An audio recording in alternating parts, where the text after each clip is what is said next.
بسم اللہ الرحمن الرحیم۔ زینب ٹی وی کی طرف سے میں آپ لوگوں کے ساتھ بہت ہی پیاری ویڈیو شیئر کرنے جا رہی ہوں۔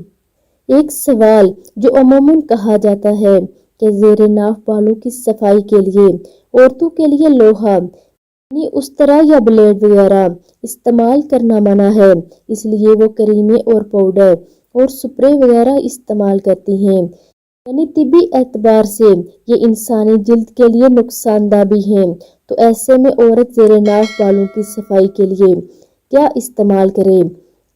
اس کا بہترین جواب یہ ہے کہ بہتر ہے کہ خواتین بھی زیر ناف بال صاف کرنے کے لیے لوہا ہی استعمال کریں۔ نبی کریم صلی اللہ علیہ وآلہ وسلم کے دور مسعور میں بھی عورتیں یہی لوہا استرا ہی استعمال کرتی تھی، تو اب بھی وہ استرا وغیرہ استعمال کر سکتی ہیں۔